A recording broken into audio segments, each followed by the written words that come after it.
Hi guys, in this video we're going to show you how to use Google Forms in your real estate business and how to create one of your own. So start off by going to forms.google.com. That will take you to this screen here where you can choose from several templates or you can create yours from scratch. Also want you to know there's a secondary way to get there, and that would be inside of your Google Drive. All you would do is go to New and then go to More, Google Forms. So either way, you're getting to the same spot. If you're looking for templates, I would go to it through the forms.google.com. So what we're going to do is we are going to start a new form, and it's automatically going to be purple, but no worries, you can change that later. But first, let's focus on what the title of your form would be. Now, in the handouts, we've given you different ideas of the types of forms that you could do in your real estate business. For the training, we're going to do one called Seller Questionnaire. And if you want to, you can put a description underneath the title. In this case, I don't really feel like I need to. It's pretty self-explanatory. Then you're going to just put the question that you have. And you can offer multiple choice. Go over here to the right hand side and you can click on that box and it'll give you different options of what you could choose to be the answer. Now I want them to be able to write as long as an answer as they want. So I'm going to choose the paragraph option. Now we've been choosing the paragraph as far as for the answer. But what if you were using a different form, like an open house registration? It might be more appropriate in some cases to use some of the other options like multiple choice or checkbox. For example, if you were to say, are you planning to buy or sell in? You could do multiple choice and put the next 3 months. Then just click add another. Next 6 months, next 9 months, next 2 weeks, whatever you want. But they can choose from multiple or they can click the other and write what they want. So you can do multiple choice, you can do check boxes, you can give them a drop down option. There's lots of choices here. They can click multiple or just one. So don't feel like you have to use the paragraph. It was just most appropriate with the seller questionnaire. Then to add the second question, all I do is go over to the right hand side and click the plus button. And I add my next question to the seller questionnaire. And I'm also going to choose paragraph answer. You could choose multiple choice if you wanted to, or a short answer. For this, I think we need a paragraph again. And we're going to do another question. So we're going to go over here to the plus button. When do you have to be moved by? And I'll go over to the right, click that. I'm going to give them a paragraph again. Then I'm going to hit the plus button and we are going to also give them a paragraph option, add another question. Okay, so this is the 5 questions that I want to ask in my seller questionnaire. If you want to require them to answer the question, just click required on each one. So I'll go to the next one, I'm going to require that. Go to the next one, I'm going to require that, and so on and so forth. You'll also notice on the bottom where the 3 circles are at each question, you can actually leave a description of the question. So if, for instance, you wanted to elaborate on when do you have to move by, I could just click on that, go to the 3 questions, write a description. Is there a certain time frame you have to be moved by? If you felt like your question needed a little bit of a description, you can add that underneath by just clicking on the 3 dots and putting description. Okay, so now I have the questions that I want. If at any time you mess up and you decide, I don't want the questions in that order, all I have to do is click on the question that I want to move, and as you click on it, these dots will appear here. You just click on that, hold it down, and drag that question to anywhere that you want in the form. Okay, so it's as easy as that.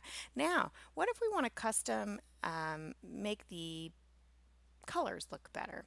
All I need to do is go up here to the right hand side where the color palette is at the top of the page, click on the color palette, and I can change it to any color I want.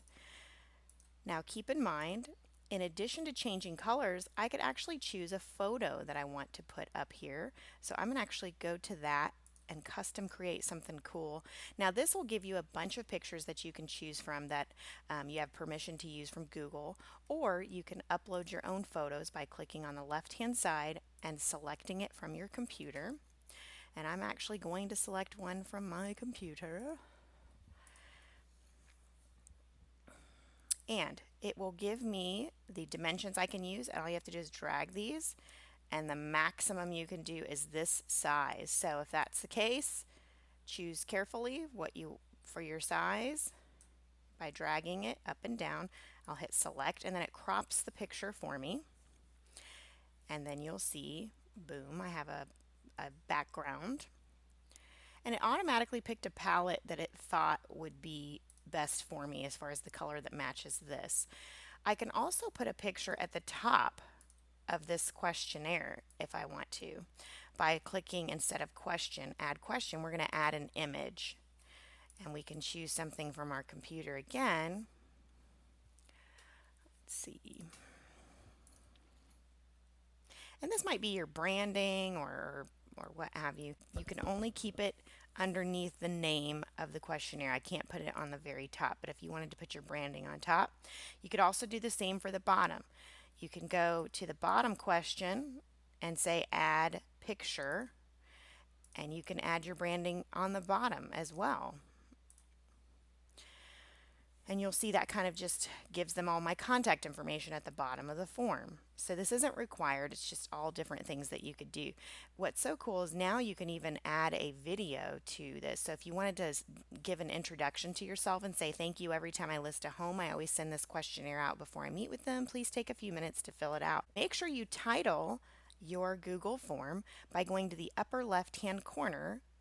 You'll see it says Untitled. If I click inside there, it'll automatically title it whatever it's titled inside the body, or you can title it something else. This is what it's going to be saved as inside your Google Drive. So if you're looking for it, that's the title you should save it in as, something that you'll remember, in other words. So under responses, if I click on responses, you'll see nobody has responded yet because I haven't sent this out. But normally this is where you could view the responses, or you could go into your Google Drive and it'll put it into a spreadsheet for you so that you could put those responses into a spreadsheet, and it'll say create spreadsheet here. Also go to the upper right hand corner where you'll see the preview button. If you want to see what it's going to look like for your clients, click that preview at any time and it'll show you the live form and how great that looks. Okay, and it's basically giving them a questionnaire, but really branding it, okay, and it looks like its own website. So also if you go to the settings gear in the upper right hand corner, this is going to say who can respond to this form. Now you're going to want to make this that anyone can with the link, because you might be sending this link to all kinds of different people and sellers. So click anyone. And if you only want them to be able to respond once, you can click that. You may not need it. If you want to put a special message on the page that they get after they've filled out the form, this is where you would put that. If not, the automatic will be your response has been recorded. That's what they're going to be sent. And you can also give them a progress bar at the bottom, and that's only needed really if you have a whole lot of questions and you want them to know when they're going to be done. Some other features will be in the top right hand corner. You can click send, and this will allow you to email somebody the form directly by just typing in their email and a little message. Include the form in the email. Or you can click this button for a link. This gives you a link that you can insert into any marketing, whether it be on Facebook. Maybe you want to update your database's information, so you post on Facebook that link where they can just click on it and update their information for you. Or right here is the HTML code in case you want to embed a code on your website or blog or anywhere online that takes HTML code. So it's very cool. Also, you'll go to these dots here where it says more, and you can actually add collaborators. And when I say add collaborators, that's not people who can fill out the form. That's people who can edit the form. So if you have somebody on your team that you want to be able to edit that form at any time, you can add them and they'll have access to this form in their Google Drive as well. Okay, so now you want to be aware when somebody has filled out your form without having to check Google Drive every day. So if you click on responses in the top, go over to the dots on the right hand side, and say get email notifications for new responses. If you click that, you'll now get an email every time somebody responds. Also, you can select the response destination, and you can say that you want it to be a spreadsheet that gets sent to you. That way, if you have a spreadsheet, it's easier to import. And you can also download the responses manually at any time by clicking the download responses into a CSV, because that way you can import it easily into your contact management systems or email contacts. So here is another Google form. It's the same type of form, we've just made it look a little bit different with different graphics, as you can see. And when they preview it, it's going to look like this. And as you scroll down the page, you'll see there's some branding on the bottom as well. But if I was to click on responses here, we actually have some responses to this one. You'll actually get a very beautiful summary with bar graphs and colors to tell you kind of what responses you're receiving most. And this will also be in a spreadsheet version inside of your Google Drive. So I hope you've enjoyed this session about how to create Google Forms in your business, and I would challenge you to think about what types of Google Forms could really help you in your day-to-day business. See you next time.